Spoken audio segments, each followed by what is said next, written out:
एक आजोबा होते, ते म्हणले आमच्याकडे 2 शंख आहेत, एक बोलका आणि एक डफोड. आता डफोड म्हटल्याबरोबर माणसाला वाटलं डफोड काही कामाचं नसेल, बोलका घेऊ म्हणले. बोलका, त्या बोलक्या शंखाला घेतलं आणि सांगितलं 10,000 द्या.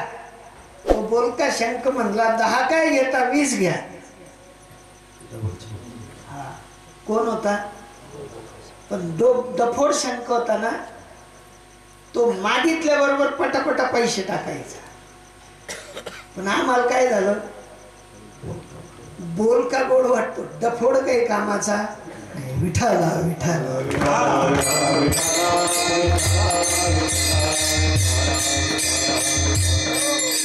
साधू महात्मे म्हणतात, बाबांनो, जीवनामध्ये सगळं कर्तव्य करणीचं. या बाबांना तुम्ही 7 दिवस बोलवलं आणि त्यांनी नुसतं पखवा पाहायचा आणि हसायचं, पखवा पाहायचा आणि हसायचं, वाजायचा आणि मोठं बोर्ड बांधून द्यायचं, मी मृदुंगमणी आहे.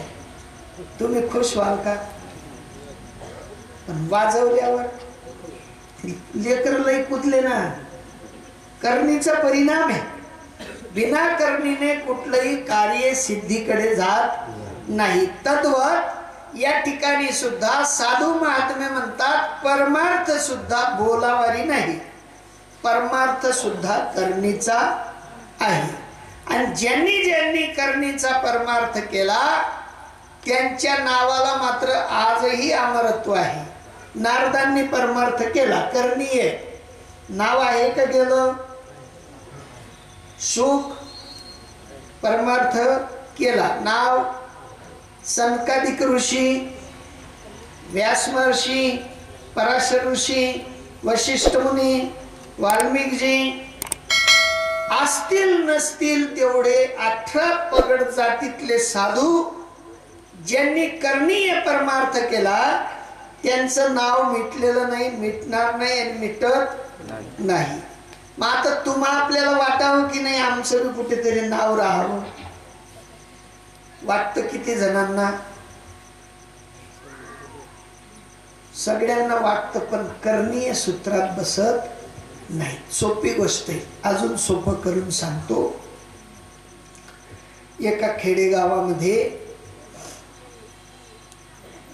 एक शिकारी होता आणि तो शिकारी रोज कबूतर पकडायला जायचा.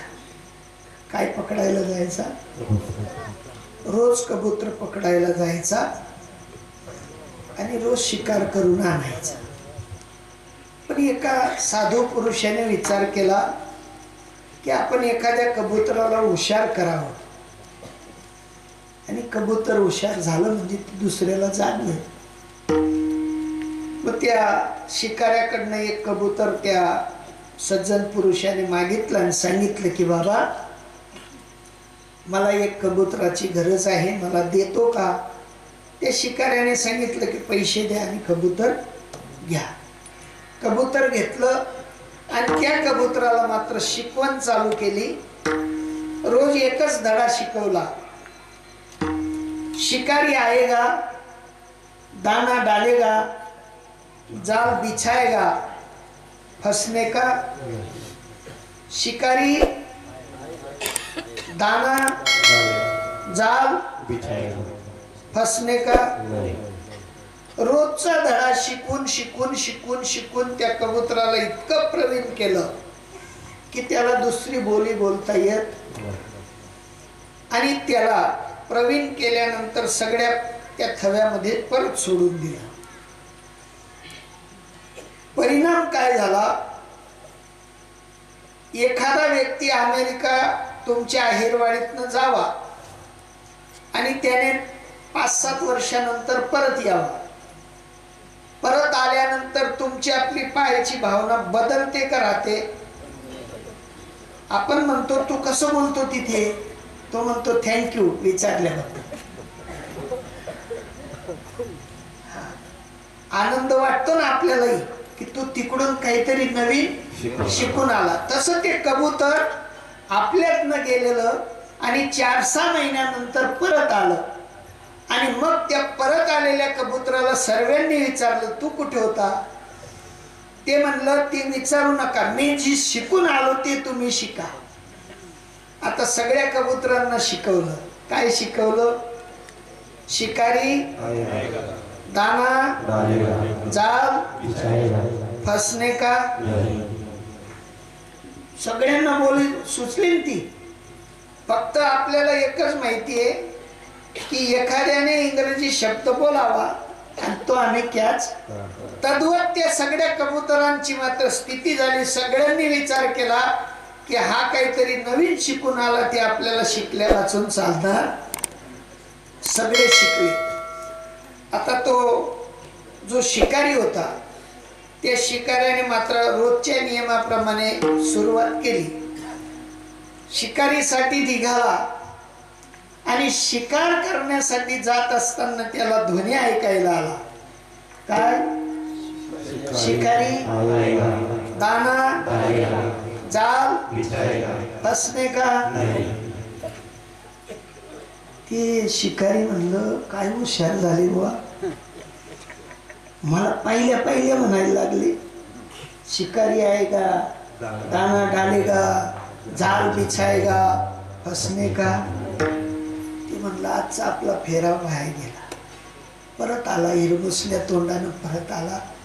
सज्जन पुरुषाने विचारलं, म्हणले भाऊ आज शिकार नाही झाली का? ते सज्जन पुरुषाला ते म्हणले महाराज कशाला विचारता, मी जेवढा हुशार आहे त्याच्यापेक्षा 4 पटीने हुशार. ते म्हणले मी गेल्या गेल्या म्हणायला लागले शिकारी आएगा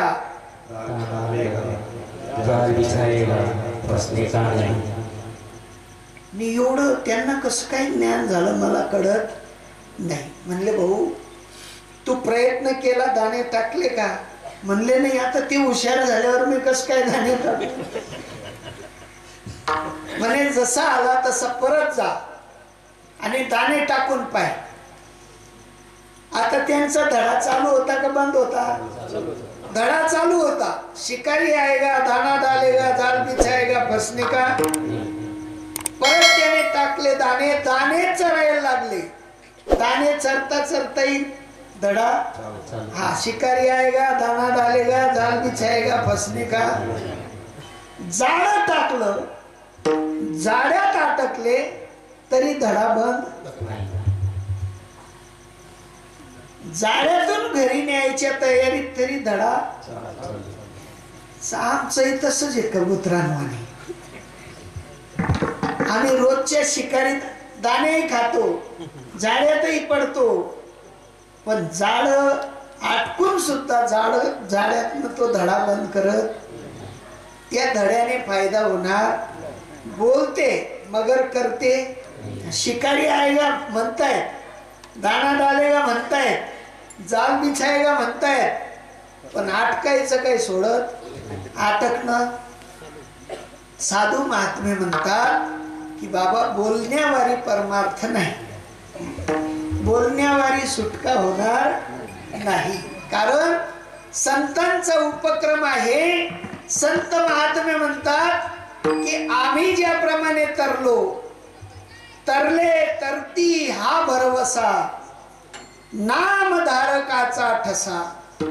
तरले आता हल्ली पूर्ण काळात सुद्धा तरती, आताही तरती, मागेही तरले आणि पुढेही तो ओघ बंद होणारा नाही. पण तो ओघ आपल्याला सापडला पाहिजे. विठ्ठल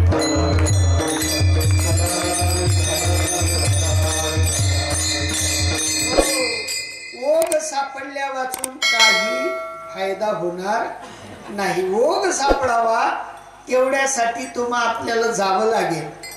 ज्ञानोबराय म्हणतात माझ्या सद्गुरून वाचून माझ्याकडे ओघ आला नाही. तुकोबराय म्हणतात माझ्याकडे सुद्धा माझ्या सद्गुरून वाचून ओघ आला.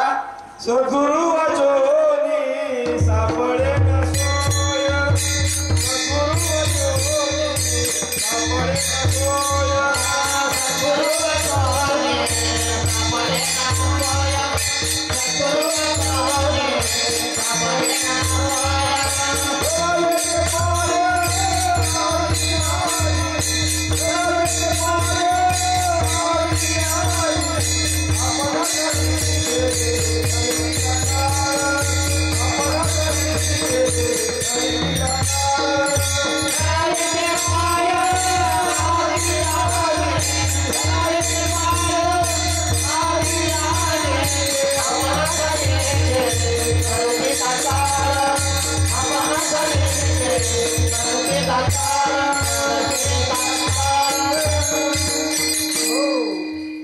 सद्गुरूंच्या कृपेने येतो. म्हणून साधू संतांना सांगावं लागलं सद्गुरु वाचोनी सापडिना सोय, धरावे ते पाय आधी आधी, आपुना सारिखे करीती तात्काळ, नाही काळ वेळ तया लागी.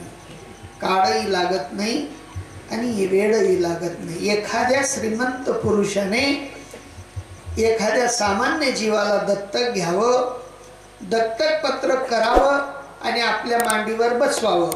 किती क्षण लागतात पैशावाला व्हायला?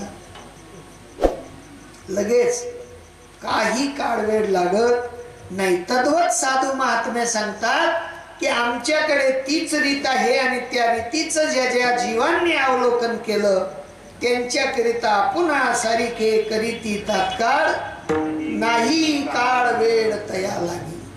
अजून सोपं करून सांगतो. तुमच्या आपल्याकडे ते स्वयंपाक बनवायला लांगड बनवतात. लांगड बनवताना आता नसेल कदाचित, पण अगोदर बनवायची. त्या लांगडीमध्ये बापडीचं, बोरीचं, लिंबाचं असतील नसतील तेवढ्या झाडांची खोडं टाकायची. त्या अग्नी त्या खोडांना आपलंसं केल्यानंतर म्हणायची का तू वेगळं खोडे?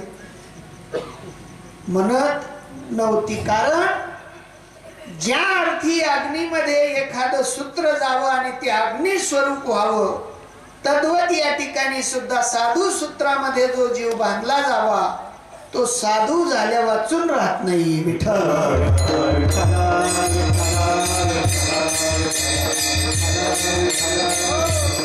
आणि तुम्हा आपल्याला आपल्या जीवनामध्ये या प्रपंच रचनेचा विचार हळूहळू हळूहळू बात करावा लागेल. तुम्ही म्हणाल महाराज प्रपंच रचना सुटेल तरी कस काय?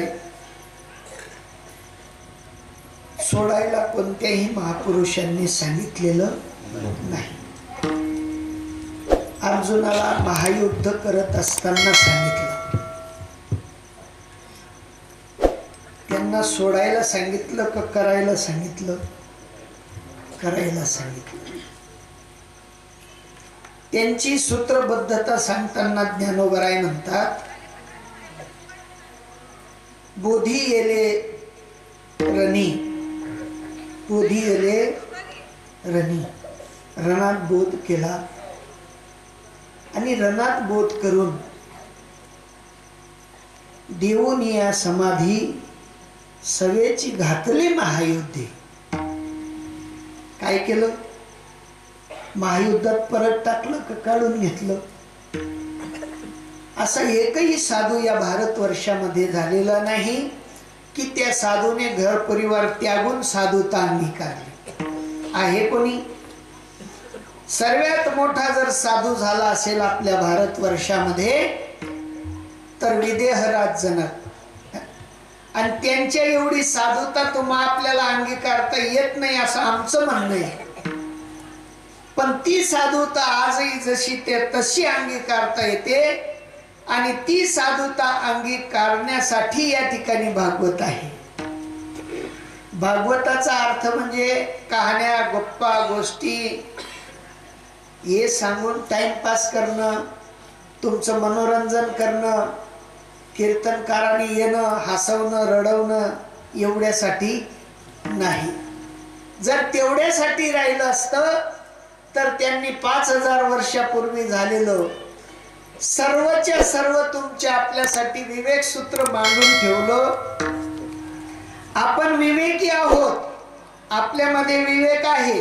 साधू आला म्हणजे नमस्कार करणं हा सामान्य विवेक, साधू आला म्हणजे दान दक्षिणा देणं हे सामान्य विवेक. पण साधू आला म्हणजे त्याला विचारणं काही म्या उद्धार पावे,